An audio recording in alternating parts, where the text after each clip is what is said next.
What's up, everyone? Super excited for today, man. This is just an awesome opportunity for you guys to hear from an amazing guest of ours. This is going to be a fantastic interview. I'm going to be talking to a friend of mine who had the opportunity to play professionally overseas in Germany for 2 years, but his journey to get there was extremely unique. We're going to be talking about what it was like for him to be a late developing athlete. Someone who athletically didn't truly develop until later in their high school senior year, basically, and then going the junior college route, doing two different junior colleges, then going to the NAIA route, and then going to the professional route, leveraging his connections that he has to be able to have an experience overseas, the lessons that he learned along the way. And the most important piece of this interview, which is why it's so inspiring to me, is that how his faith has played a role in his life, his entire life. It's lessons from his father and his siblings, the examples that they set forth for him as well, but just how faith has played a role. And you'll hear that throughout the interview, how his faith has played a role throughout his entire journey, and how he's leveraged basketball to come closer to God, and how he's leveraged basketball to, have some life lessons that he can take out and implement into his regular day-to-day life now. After his basketball career ended, he was able to leverage all those skill sets. And that's like the perfect example of why I do this show, because I want to show you guys what sports can truly teach you if you allow them to do so. Super excited for this interview. It's been a long time coming. You'll hear why, because I've had some mutual connections with this individual throughout the last couple of years. And he and I, it just had to get him on the show. And it couldn't come at a better time, man. It's just an amazing opportunity to hear from a very inspiring guest. So I encourage you guys to tap in, take notes, and remember, this is the Gametime Guru. So, what time is it? Game time! This is the Gametime Guru podcast, where I interview sports figures from all over the world to help deliver a panoramic view on sports. So whether you're a former athlete, one of the crazies, or simply a casual sports fan, this is the perfect show for you as we peel back the curtains and learn from our guests every single week. I'm your host, Shane Larson, and I'm helping you see sports through a different lens. Hey, what's going on, everybody? Welcome out to another episode of the Gametime Guru podcast. My name is Shane Larson, host of the show. As you guys know, 6.5 years, almost 7 years running now. Started this in January of 2017, and just so grateful to be here every single week, talking to a new guest, learning their story, learning more about their sports journey, and then life lessons that they've learned from it. And today's going to be an awesome one. You guys might have heard the introduction. We're talking to a special guest of mine that I have a story with this guy. I keep running into him, random mutual connections, and it's just about time that we finally get him on the show, because I admire what he does and what he has accomplished, like not only on the sports side of things, but from a faith perspective too. He's a solid guy. So massive shout out to him. And I just want to thank everybody for tuning in. If this is your first time listening, maybe you know our guest on the show. Awesome. Welcome aboard. We're happy to have you here. Just make sure to hit that subscribe button. That's all I ask. Hit the subscribe button and maybe leave us a review on Apple Podcasts. If you guys have an Apple device, please leave us a review. It helps the show get out to more people. That's how we've reached 180 countries, all 50 states. The show has been downloaded in all those locations because of people like yourselves downloading the show, subscribing, leaving a review on the show. It helps it get out to more people. So like I said, man, we're talking to a hooper. He's got some professional experience, obviously some collegiate experience. And I mean, the guy is a faithful dude, and it's awesome to talk to him. His name is Ike Stafford. We're going to talk to him and learn his story. So Ike, thanks for joining the show, man. Thanks for having me. I'm excited. Absolutely, man. So let's do this. So I didn't know you or know of you until about like 8 years ago or so. And I still to this day, you don't even remember that time. I know it, but maybe it's just because it stands out to me.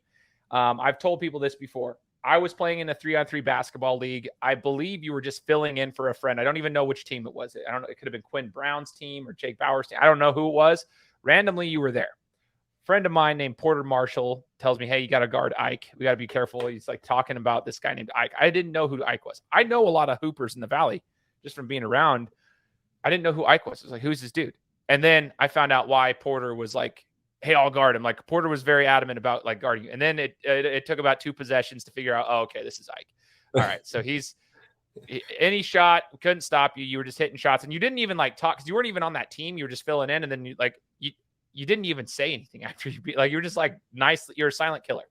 And then I've just gotten to see a couple times since then. But I want to ask you, Ike, let's rewind the clock a little bit. Talk to us about your basketball upbringing and when it started. So did you come from a house of hoopers, or were you the first to dribble a basketball? And like, when did you start like actually becoming involved with the sport of basketball? Yeah, good question. And thanks for the story. That's kind of fun. Can I just comment on that? I actually do remember. Oh, do you? Yes. But as I reflect on that story, I'm reminded of another story. Once I was playing in a basketball game, and it was during a basketball tournament, and it was just kind of a city league style. And there was people coming and going, and there was basketball games going on in the other gym, and we were on the center court, and there was this one guy. I won't say his name, but he didn't know me then, and he was kind of a louder personality. He's just watching from the sidelines. Anyways, during the game, I get a steal, I get a breakaway, and I go up and I dunk it, and nothing too impressive. But the guy, he'd been making noise and everything, and he just hollers. He says, "That was the most surprising thing I've ever seen." And and I just think about that, and I'm starting to recognize a little bit that when you look at Ike Stafford, nobody looks at Ike Stafford and be like, "Whoa, that dude can hoop."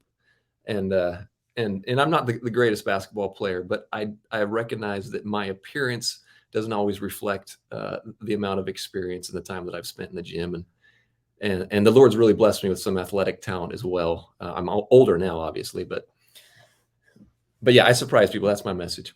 I love it though, dude. You do surprise people. And I will tell you, like, I joke around, Ike. I always tell friends of mine, they're always like, "Oh, where can we find good hoops?" I'm like, "Dude, you want to find good hoops?" I say, go to an LDS chapel on a Wednesday night at like 9:30 after the kids have gone to bed. You're going to find a bunch of dudes that have played in college that don't look the part because maybe they're dads now and they got lives and they're actually successful individuals who don't care about just playing basketball all day long, but they go in there and they get some exercise. Go over there. You'll be surprised. You'll probably be humbled too because you're not going to want to play ball anymore. That's like, and it's cool because like people like yourself, you might not quote unquote look the part, but you're a hooper, dude. And that's the coolest thing about it. And that's why I want to get you on here and share that because it's not that you don't work. You're awesome. Like you do it. That's why you're like so surprising. And it's not meant to be a dig at you at all. I think it's so cool. Like that's why that's why I love having you on here is because you're so awesome, man. And so let's rewind it. Oh yeah, no problem. Thanks for the compliments. Very, very kind. No, I feel very blessed. The Lord's been very good to me. So I came from a home of 7 children. My mom and my dad raised us. And here's kind of an interesting fact that I think would be interesting for your listeners is, so I'm the 5th child of 7, but out of all of us 7 children, every one of us played collegiate basketball. And to me, that's an impressive thing. And my father and my mother's very, very supportive, but my father's really who spearheaded the athletics in our home. But he always took kind of the long view, and his intent in helping us succeed in athletics, and he never said you have to play basketball. He just said you choose whatever you're going to choose and you be good at it. And I think my oldest 2 siblings both chose basketball, and they're both successful. And the rest of us spent a lot of time in the gym watching them. And so it just became natural to us. But my dad, his approach was always that basketball is a vehicle to teach you how God works, and not just how God works, but how to be successful in life. Right. And so if you can learn how to be successful in basketball or any sport, I'm just going to use basketball because that's my context. But if you can learn how to be successful in basketball, and if you can learn to connect with God and draw on His power and connect and develop a relationship with Him through basketball, then it is a very, very useful tool. That's how my dad saw it. And it just so happens that all of his 7 children were able to remain healthy and all had a high level of athleticism and were able to play at least a junior college level in basketball. Does that answer your question? Yes, but that also, like, this is what's cool about the show is for those who are listening, I do a little digging on my guests before I like actually interview them. But there's times where like I'll interview and I learn something, so we kind of unbox some more stuff here. Of the 7, Ike, what's the age gap between number 1 and number 7? 17 years. And you're 5th. So what's the age gap between you and the oldest, I guess? Yeah. So I had it really sweet in that I'm right in the middle with years wise. I'm 9 years or 8.5 years younger than my oldest brother. and I am 8.5 years older than my youngest brother. So I have a relationship with the oldest. My oldest brother and my youngest brother now have a strong relationship, but really growing up, I mean, they're 17 years apart, and so they didn't really know each other. But I got the sweet deal in that I got to know everybody in the family. That's pretty cool, man. I'm sure there's some benefits and disadvantages. I come from well, there's all benefits, it's all blessings, right? But there's probably some hard times every once in a while. But I come from a small family, just me and my sister. So like we didn't come from a large family and whatnot. So I always kind of like look at those families like, I don't know how your parents did it, dude. That's just so many kids, man. I have 3 of my own, and I just don't understand how people do it. But well, I can do it with 3. I just want shout out to parents everywhere, right? Being a parent's challenging. It is. It's a blessing. It's definitely a blessing, but it's definitely challenging. So, Ike, as you were going through your basketball journey, did you play any other sports through middle school and high school in those times, or was it just basketball was your main focus? Yeah, that's primarily basketball. So something else that's interesting about my situation is, and this isn't true for my siblings, but for me it was, I was a very late physical bloomer, like a late bloomer. It wasn't until I was a senior in high school that I went through puberty. And so that's a long way of saying I couldn't compete in anything I did. Now in basketball, because I had 4 older siblings who went through and kind of made a name for themselves in high school, everybody just kind of assumed, Ike's going to get there. He's going to grow up. But really, I hung on the coattails of my older siblings, and they just kind of kept me around on the team, and I grew up in Auburn, Washington, a suburb of Seattle, and there's a lot of basketball there. But, as a freshman, I was just a little boy, and I played on the freshman team. And as a sophomore, they brought me up to JV, but I didn't really belong there. And so I played sophomore JV as a sophomore. As a junior, they put me on varsity JV mix, but really I just belonged on JV. I was just a little boy. And that summer I started physically developing a little bit. And so that actually was a tremendous blessing for me. Here's something that's also important to this story.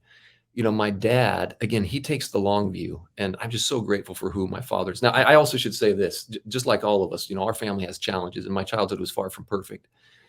But when I was about 12 years old, my father, really taking the long view, looked at me, and he recognized, for however he did this, through whatever gift from heaven he had, he recognized that I wasn't going to develop early like some of my siblings did and like most people do. And so at 12 years old, we came home from a basketball game, and I remember we parked in the driveway, and he said, before you get out of the car, he said something like this. He said, before you get out of the car, I just want you to know that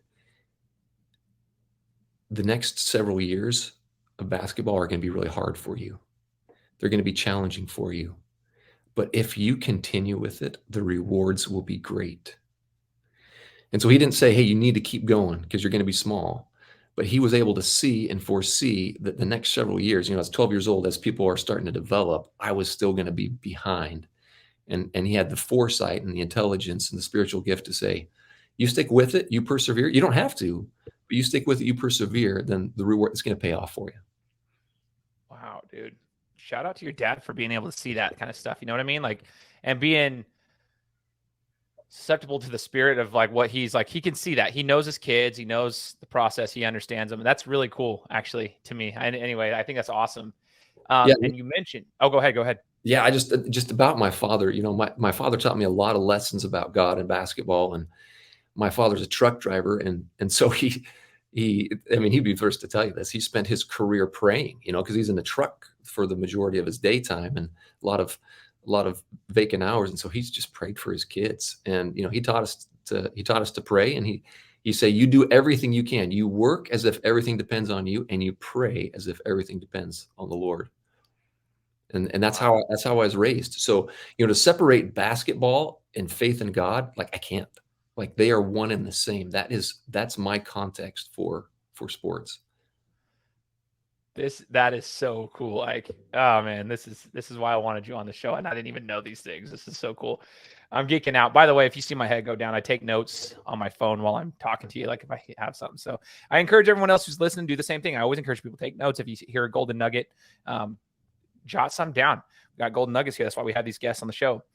So Ike, you were late to puberty, in the context, like relatively speaking, if you're comparing it to most kids, you know. And so senior year, you're starting to hit it, and you know, we call them late bloomers. I too was a late bloomer in the sense of I was 17 when I graduated high school, 16 for a week my freshman year of high school, or sorry, my first week of senior year of high school, I was 16, 17 for my freshman year of college for a week and a half. So and I was just, you're behind in that regard because of your birthday.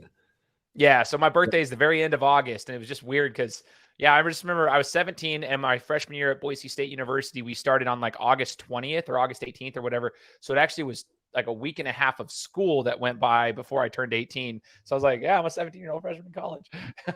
I was always young. But then I realized like the difference of my body when I was 18 than when I was 17. I'm like, oh man, I could have done a lot in high school basketball with this body. Is different. I was just a lot more mature at that time.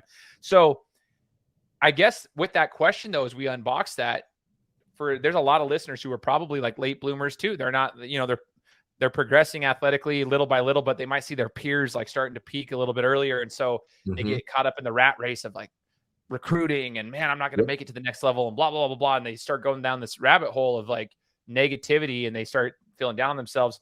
I guess for you and your journey, when did you realize that I can play at the next level? And then to go along with that, how did you even begin the process for somebody who might not have been like the top of the cream of the crop for like the last 3 years? You know what I mean? Yeah, absolutely. I think that's a terrific question. If I could just take a little detour on that and maybe just for your listeners, and I'm not sure how much background they have on me, but I got to play junior college basketball. I finished at an NAIA school, College of Idaho. I finished my college career there, and then I played 2 years professionally in Germany. And yeah, it was a route for me. And so I'll explain that. But before I do that, if I could just talk about a principle that I learned, I probably learned it earlier. My dad probably taught it to me earlier in life, but it wasn't until I was an adult that I figured it out. And it's this principle that when you pray, right, you can pray and ask for success. Or you can pray, as some prophets have taught us, you can pray that your performance will be for the welfare of your soul. In other words, you can pray and say, dear God, please give me success in this, or help me to succeed, or help me to score, or help us to win. Or you can pray and you can say, whatever happens, that this will be for the best thing for me ultimately, right? And again, you got to take the long view, because in athletics, it's a lot of times we're thinking, I got to make the next shot, or I've got to win this game. You know, at the very longest, you know, we're thinking maybe about a season, or maybe even a college career. Like 4 years is really as far out as we look in athletics. But really, God's looking at us for the long term, right? He's more interested in, you know, our basketball career is going to end. Regardless of what happens, no matter how good we are. I mean, LeBron James, his basketball career is going to end someday, right? For a lot of us, you know, our career might end in 7th grade, or it might end as a high school senior, or it might, whenever it may end. And sadly, some end through injury. But if we can pray and we can recognize that basketball and athletics, if we can ask, and for those who are listening who don't have a faith base, hopefully there's some application for you here as well. But like just looking at the sport and recognizing that no matter what happens, this can be for the betterment of me as a person, outside of the context of basketball, in life, who I am. And for those who have a spiritual basis, for my spirit, for ultimately my disposition as a child of God. So as I got old, that was a long way of saying, as I got older, I recognized that when I pray, I don't pray for success. I pray that whatever happens, it grows me as an individual and produces in me what God wants me to become. So back to me being a late developer, one of the challenges for those who are late developers, you might recognize this and you might not recognize this, but when you are a late developer, physically you're behind, and so you kind of take a back seat. So through my high school years, I wasn't the one to take the shot. I was never the man, because I was always so far behind physically. I was just doing whatever I could to stay in front of my guy and block him out and make sure he couldn't get a rebound, right? And so the high level, you know, the team resting on my shoulders, that kind of thing didn't happen. I didn't take the big shots. The ball wasn't going to me.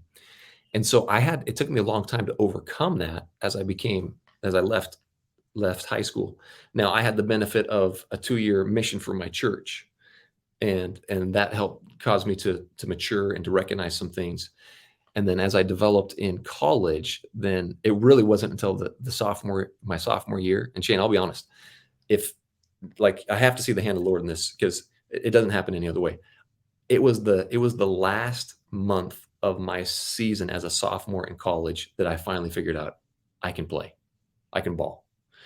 Now with the 2-year mission, I grew and I developed. I grew about an inch or so while I was on my mission after high school. And when I got off my mission, I could just dunk the ball easy. I never could do that before my mission. And so physically I'd matured. And so at a junior college level, being 6'3" and being able to dunk the ball easy, even though I wasn't a player with confidence, I was able to make a junior college team. Is that making sense? Yeah. Yeah. So what junior college did you go to, Ike? Do you want the full story? Sure. Let's hear it all, man. Okay. I'll try to keep this brief. So I went to Snow College, which is in Ephraim, Utah, central Utah, which is actually where I met my wife. So it was a tremendous blessing to go there. But the summary of that story was at the end of my freshman year. So I rode the bench as a freshman at Snow College. At the end of my freshman year, my coach brought me and a couple other guys in and basically said, hey, next year you're going to be fighting for scholarship with several other guys. And he was very, very good about it. He just wanted to be up front and just say, I'm not guaranteeing a scholarship for you. And I don't know the rules, but in a JUCO, apparently you can do that. So I had walked on, got the scholarship as a freshman. Then he says, you got to fight for it again next year. And I thought, oh man, I'm not going to wait around for this. I'm not doing this. And so my younger brother, who was coming out of high school at that time, was a tremendous basketball player. And so he and I went and played together. So we got a job, not a job, we got a scholarship at Salt Lake Community College together. For them, they were like, this is awesome. We got Ike, who's got some experience at this level, and then his brother, who's a much better basketball player, is coming in as a freshman. Let's take them both. And it worked out really well for him and for me. But I was that role that sophomore year of junior college basketball. I was 3 points a game. I was the defensive player. I could jump real well. I could rebound real well at my position, and I could hit an open shot, right? And then the last month of that season, I figured out what I could do that nobody else could do. And that was I could, at a full-on sprint, I could come off a screen and catch a ball and shoot and make it, right? And at 6'3" with ability to jump, and I'm not terribly fast, but with that level of athleticism, I could do that, and that could set me apart. Is this making sense? Mm-hmm. Okay. 100%, dude. I'm smiling because this is you. So I get it. This is great. Now, again, the backdrop of me being a late bloomer, right? I had never been in that position where I was the man. And suddenly I'm thrown into this position where, I am the man, or I can be a major contributor. I don't just have to be the guy that goes in and plays defense and gets a rebound. I can be somebody who can contribute in this way. And so the last month of my sophomore year, I just really started to heat up. And, I think the final game of my sophomore year at JUCO, I think I had 10 points and 11 rebounds or something at the guard spot, right? At a two spot. So I could shoot the ball really, really well, and I could rebound really, really well at a high level. But nobody knew who I was because I only could do that for a month. So there were a couple of Division II programs that wanted me, and I went and when I went and played with them, they were like, "What?" They're like, "Who is this guy? This guy's amazing," because I was, I came out with 4 or 5 points a game. They're like, "This guy can score. What? This guy can rebound. Who is this guy?" So make a long story short, I took a trip to the College of Idaho NAIA school, and I want to be careful about how I say this, but from a basketball perspective, it was kind of a step down from some of the other options I had. But the brief summary of the story is I was very prayerful about it, and I just felt like the College of Idaho was the right place for me, and it absolutely was. So I played at the College of Idaho, had a great career there at the College of Idaho, shot the ball really, really well. And the other thing that I could do, and my coach when I was in college let me do this, the other thing that I learned how to do was when I recognized that I had to do something to set myself apart, I started sprinting off screens and catching and shooting. And that's how I'd practice. is I would take the ball full court and I would dribble the ball full court as fast as I could on a dead sprint. And I would stop at the 3-point line and shoot. Like dead sprint, stop and shoot and catch the ball and go do it again the other direction. And I started doing that. And so, and you probably know this about my game. I don't, playing full court with me, that's just one thing that I can do. I can be dead on sprint, dribbling full court down the basketball court as fast as I can. I think most players will go lay it up. Nope. I stop on a dime and shoot the three. And I had a coach in college who would let me do that. So, shot a lot of 3-pointers, shot a really high clip from three there as my junior and senior year, and then got a job in Germany. Does this make sense? Oh, this is phenomenal. I'm like geeking out, man, as you're talking. First and foremost, if anybody has ever not played with Ike, I've only played against you one time in my life. And that is like the memory I always had ingrained is like, we couldn't stop you. We were trying to hedge off screens, switch screens, do whatever we could to stop you. You were pulling up and shooting anything off a screen. If you're going full speed, pop and shoot. So like, it's fun. That's why I was smiling when you're talking because dude, that's a testament to the work you were putting in. And it's cool to hear the journey because everyone's story is a little different. And I want kids to understand that if you're patient and you take the right route, and I love that you had a prayerful approach to it. Again, if you're listening to this and you don't have a faith-based background, that's okay. You can still take things away from this. But if you do have a faith-based background, taking a prayerful approach, like Ike, obviously that seems to be something it was ingrained since you were younger. Like your father taught you all that, to take a prayerful approach. That's kind of led you through this path. One thing I wanted to ask here as I wrote it down was, when I served a mission, Ike, I served a mission for the same Church of Jesus Christ of Latter-day Saints. I served a 2-year mission in Brazil. And I honestly have a massive respect for people who go on a mission and come back and play sports at the next level, because for me personally, I actually lost, I came back 170 pounds. I lost 30 pounds on my mission. It was not good weight. I was in Brazil and I was walking a lot and I didn't eat a lot. So like for 2 years, I just didn't eat. And so when I came back, it literally just even hitting the gym, I was depressed because of how not strong I was. I was just super, super weak. I was comparing myself to my old self prior to the mission. And I was like, there's no way. It took me 6 to 8 months to even get some strength back. And then we started competing more in basketball and stuff together, but like friends of mine and whatnot. But I'm just curious, was you seem to have a different experience of came back a little bit more mature in the body and you were ready to rock and roll. But I was wondering if there was any kind of physical transition that needed to happen to be able to even compete at the junior college level when you got home from your mission. Oh, well, that's a great question. And I'm remembering some things now, which I'm a little bit embarrassed of, but so amongst all the things that I prayed for daily as a missionary, one of the things I prayed for, and I'm not making this up, every single day, I requested from my Heavenly Father that I would be able to jump high. That's something I requested. And amidst all the other things, that was just one of the things that I threw in there. And so, being a missionary, I think things are a little bit different now, and their schedules are a little bit different. But we didn't exercise. I mean, I don't know what it was like for you. Yeah, we had to make our own exercise. I was doing push-ups, and that was it. Right, and that's the other thing. I did 75 push-ups a day every morning. I did 3 sets of 25 push-ups every day, but Sunday. While I was on my mission for 2 years. But that was really the only thing that we had. Well, in Holland, I don't know if you know this, but Holland is not a country of basketball players, right? So make a long story short, I've been on a mission about a year and a half. So a 2-year mission, right? I've been on a year and a half, maybe even longer. I've been on a mission. I haven't touched a basketball. And for some reason, there is this in Holland, in this little place called Lelystad. This is the gathering place of all the professional basketball players in Holland. And I just stumbled upon these guys one day. We're just walking around, doing our missionary work, and these guys are playing. And there's a dude who's 6'7", another guy's 6'10". They're just and this is outdoor court. And I start talking to some guys. I was like, "What's going on?" And they're like, "Oh, well, this guy plays for," and there's some professional teams in Holland. This guy plays for this team. This guy plays for this team. I'm like, what are they doing here? And they're like, "This is just the outdoor court where they come." So I stumble upon these guys, and so I start playing a little bit. They didn't let me on the court, but afterwards, kind of the leftovers started getting on the court a little bit. And then this totally shocked me, Shane. So I found myself a basketball, and what the first time I went there and played, I was wearing suit and tie, right? And I wasn't wearing basketball gear.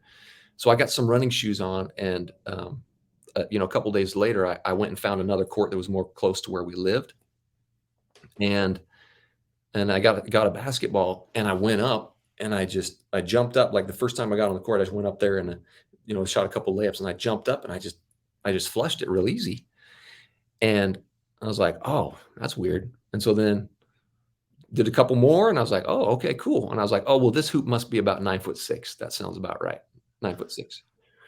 But that was my introduction to the physical development that the Lord had given me while I was on my mission. I really sincerely thought the hoop was 9'6". Now, after I played a little bit, I realized, oh, I can do this at 10 foot. That hoop was really 10 foot, but that was not my context. I've been a year and a half without playing hoop, and I could barely dunk a basketball before a mission. If I was having a good day, maybe I could do a little bit of niceness, but now I could one step, just jump up and flush real easy.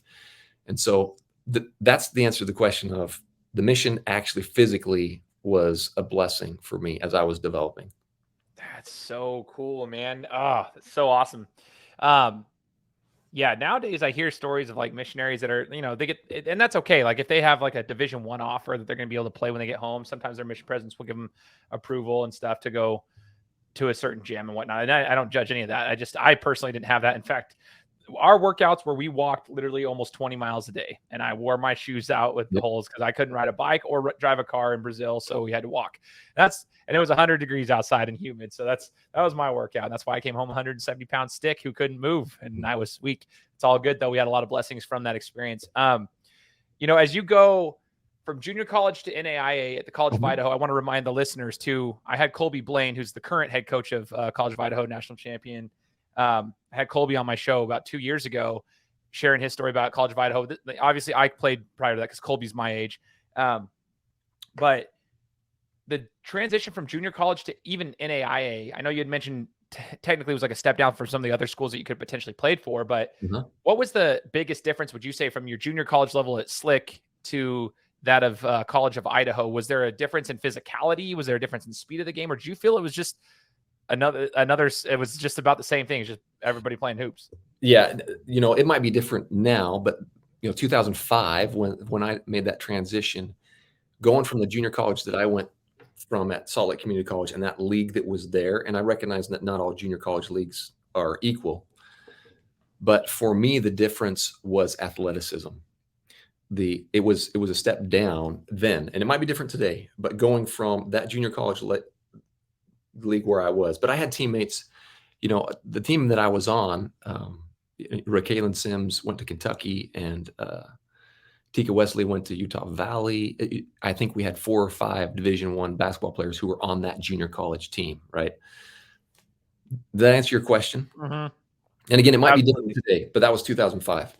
So the athleticism was so that's what I want to share with people. Like when we were in Arizona for a club basketball tournament in April this year, at the same exact location, they were doing a junior college showcase. And if anyone who's listening to this has ever watched Last Chance U, which is a Netflix show about junior college athletics, and they were covering Los Angeles, East LA Community College on that show for a whole season. And there's a difference. Every junior college league is different. When we were at the junior college showcase in April, you got to see that's Division I talent.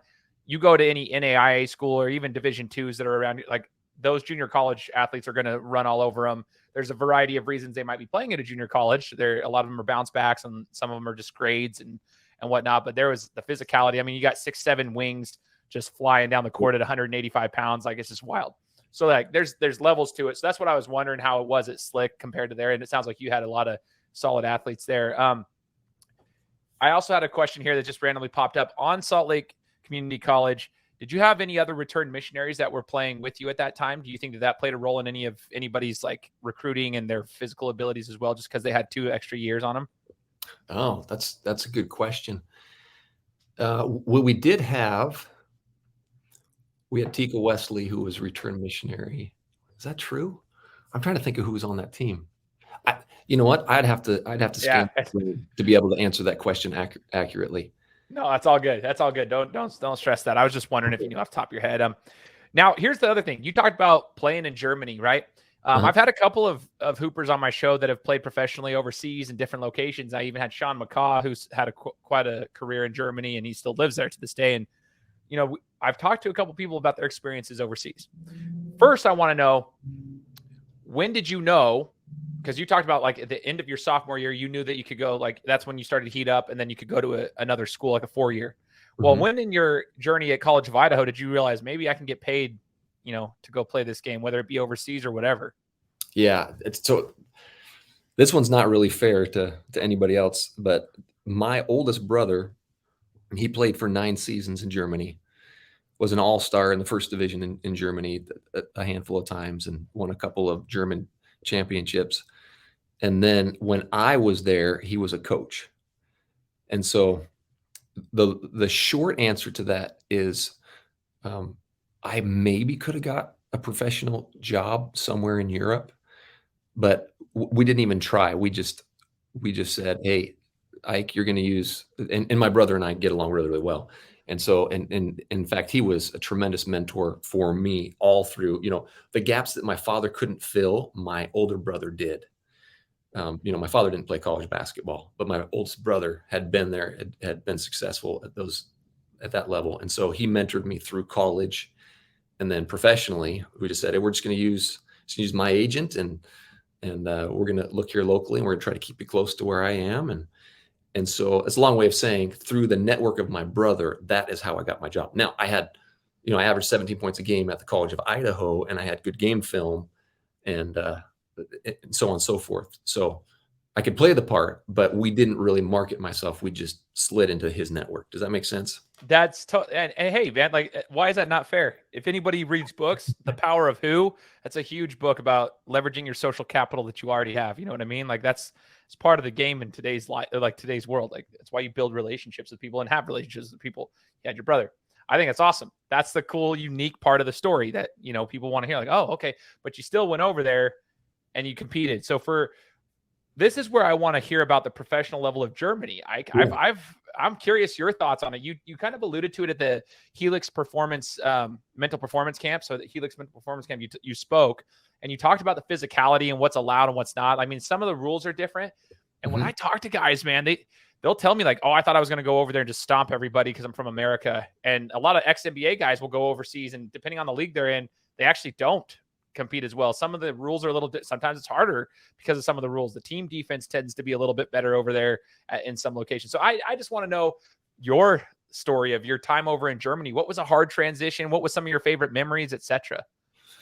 Yeah. I think Germany was a great experience, and we feel my wife and I was married at the time. In fact, our twin daughters were born there during our first year in Germany. Oh. But as far as basketball is concerned, and again, my context is, I went over there 2007 was my first year there, 2007, 2008, finishing the 2008, 2009 season. And so things might be a little different now. But when I went over, it was a lot more wrestling. And I was concerned. So in the league I played in the second division in Germany, which is still high level basketball. When you hear first level in first division in Germany, there are players in the second division in Germany who could play first division, but they're getting paid better in the second division. So they play in the second division. But so there's not a huge discrepancy, at least when I was there, of level of play. But I was playing in the second division, and then you could only have 2 Americans on your team in Germany.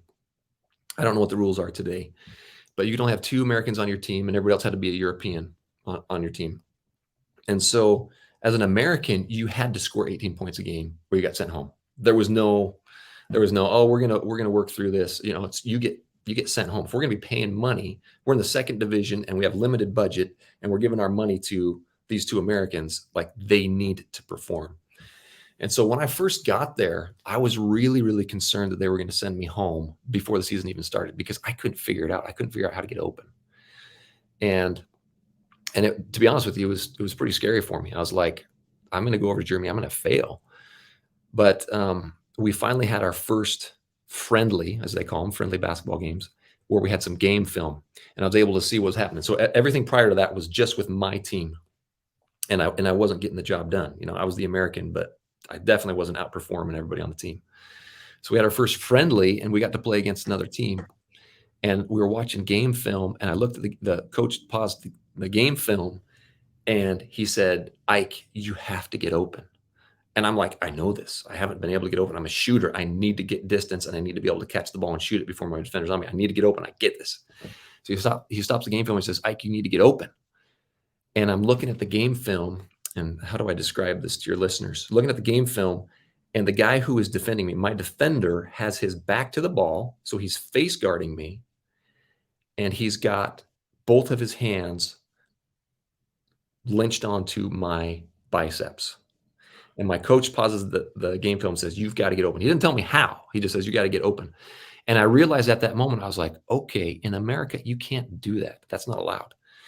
And so then I had to think, okay, well, what do I got to do so I can succeed here in Germany? And then I figured it out real quick. I started watching. Really, what I started doing was watching my teammates. I had one teammate, a Russian guy, Alexei Bondar, and he was just really, really good at it. To me, he looked like he was always comfortable on the court. Like sometimes he could just be lazy. He'd have to hold the ball, for a minute while the play's developing, and he's just like pushing his defender away.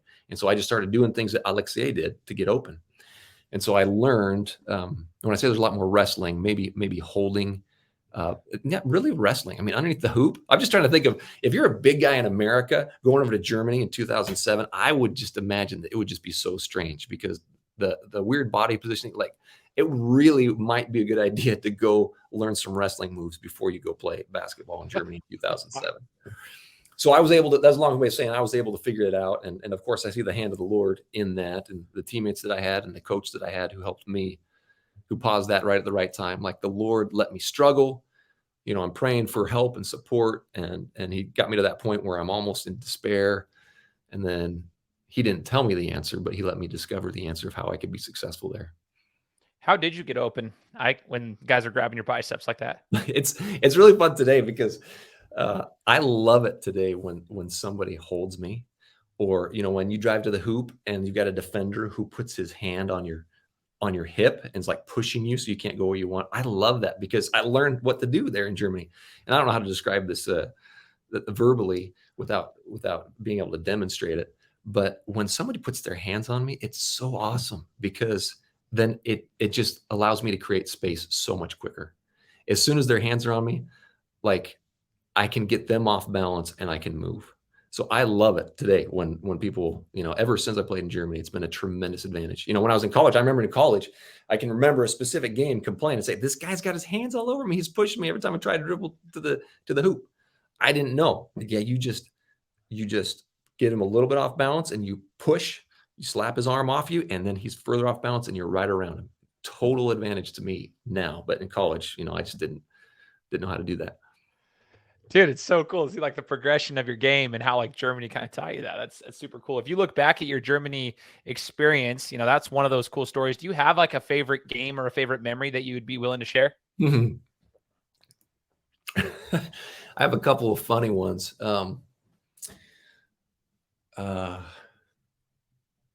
Okay, what could I share? Well,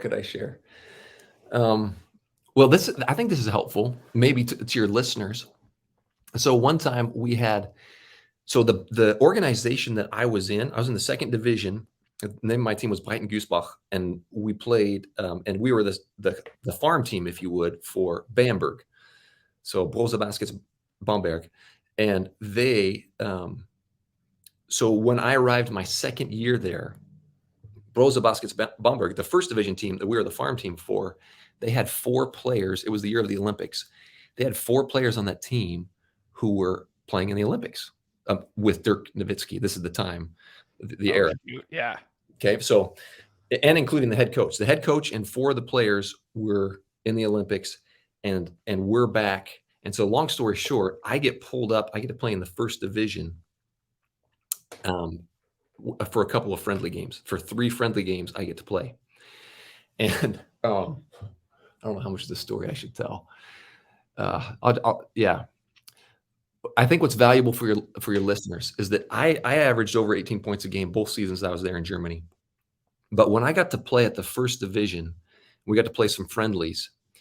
2 of the games I played, I performed really, really well, and I could play at that level.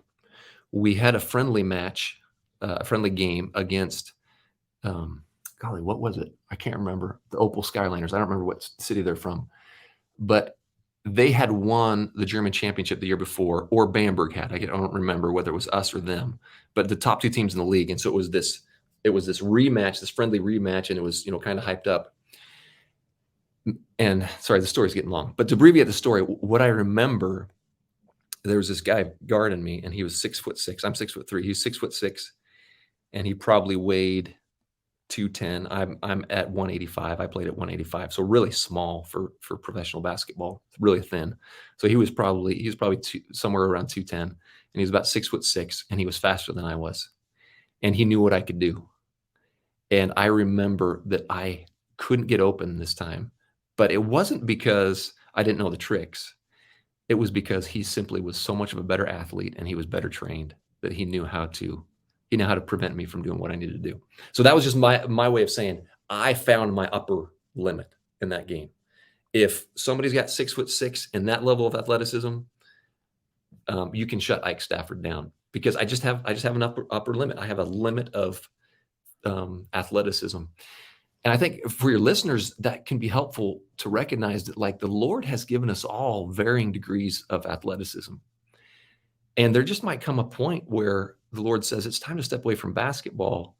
I've blessed you with this level of success. I've blessed you to be able to compete at this level, but you're just not 6'6" and really strong and really super, super fast. Like, you just aren't. You're just not an NBA body. And so your career is going to end as a junior in high school. Or in my case, your career, your upper limit is the second division in Germany, or maybe a lower level team in the first division in Germany. That's kind of where I would be. But playing at the top level, playing in the German championship, that just probably wasn't a reality for me. And that's okay.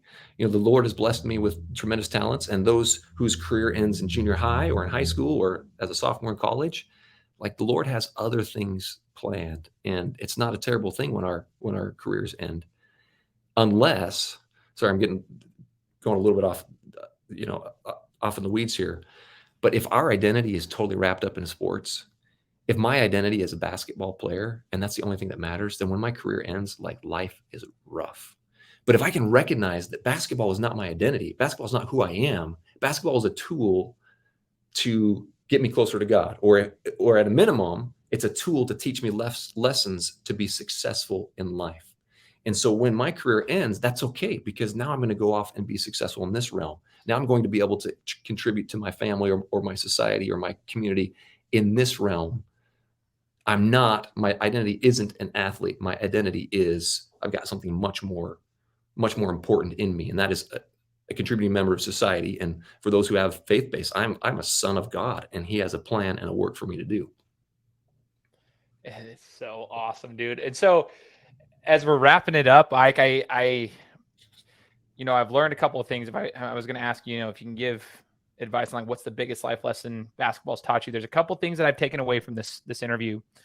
The long view. Your father kind of had that, right? Having the long view of things, and how that's benefited you in your career, but just how anybody else can, take the long view and see things, like, see it in the long view. The second thing, probably the most important, to be honest, was taking a prayerful approach. You've used that your whole life. We've talked about it already in the shows.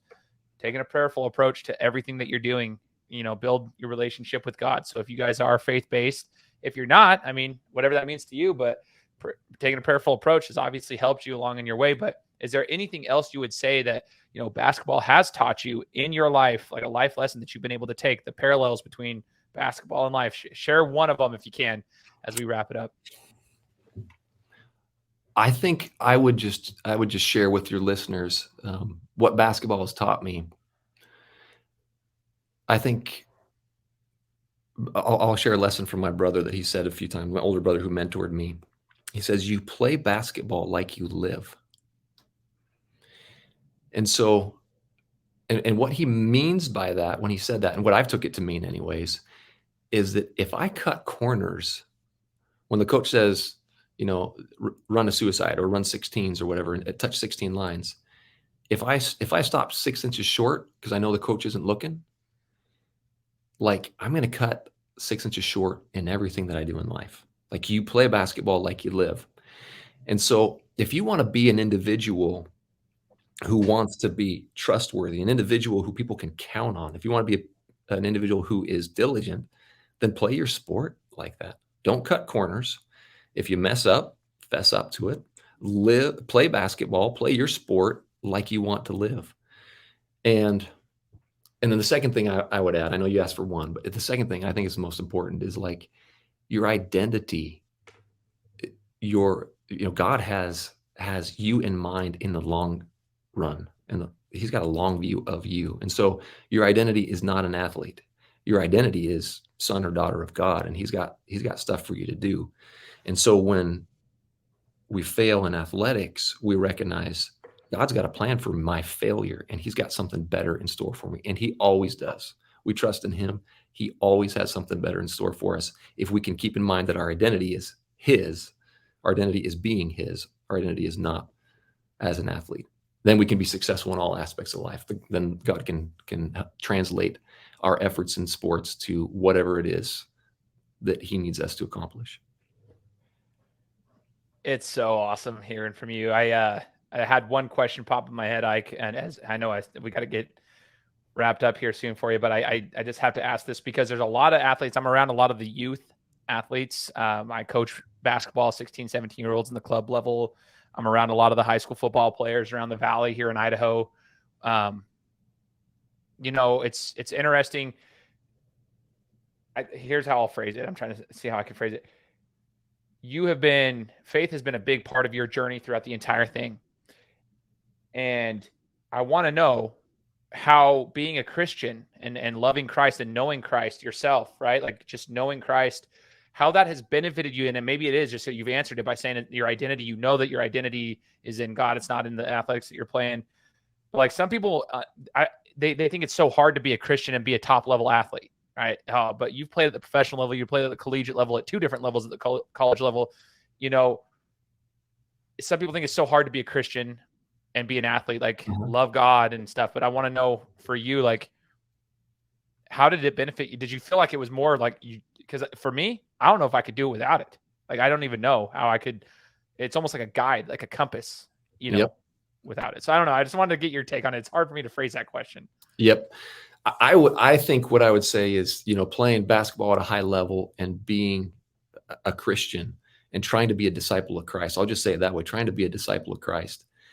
I would just say, for anybody who's grappling with that, I would just say, do it and trust him. Like, that's the toughest thing. And I haven't always done that perfectly. I'll admit, I've always tried to speak out, but my experience has been this: every time I speak out about my faith, about my trust in God, every time I speak out about it, there's always somebody who has something negative to say. But I've also learned there's always somebody who has something positive to say, and we become fast friends. I mean, there's some guys in this valley who they are my brothers in Christ, not from my religion, but not from my particular Christian faith. But I mean, I just mentioned something and said, isn't the Lord good to us? And then they turn around and say, yes, he is good. And it's somebody who I wouldn't know has faith base, right? But then we connect because of our connection to Christ and that identity, and being able to trust in him, even when things go bad. You lose a basketball game or you get injured, heaven forbid, then you got to trust, right? And I would also say for anybody who doesn't have that faith base in Jesus Christ or any religion, anybody who doesn't have that faith base, or if it's a different faith base, like, there are ways to connect with others in meaningful ways that don't need to be, hey, I believe in God or whatever it is. There are ways to connect in meaningful ways that can help you to succeed at the level you need to succeed at, as you speak up and you show your goodness, your meditation, your thought process, your plan for life, whatever it may be. There will be naysayers, and there'll be people who speak against you, but there will also be people who gravitate to you and support you in that. Absolutely love it, Ike. I appreciate your time, brother. I'm going to let you go here as we're and at the time of this recording, I might actually see Ike tonight. We'll see if I can touch base with him this evening. But man, absolute honor. I greatly appreciate you taking time out of your busy schedule as you get ready for everything coming up for the year. And just thank you so much for joining us and sharing your story, man. And we'll be talking to you at some point. Isn't the Lord good to us? Absolutely, man. Absolutely. For all those listening, hopefully you guys enjoyed it. Again, please leave us a review on Apple Podcasts. Let us know what you thought of Ike's, journey. And we'll be coming to you next week with another interview. Take care. Guys, thanks so much for listening to another episode of my show. Now, if you could go and do me a favor, head over to iTunes, give me 5 stars, and leave me a review. It would be greatly appreciated. Thanks, guys. Appreciate your support.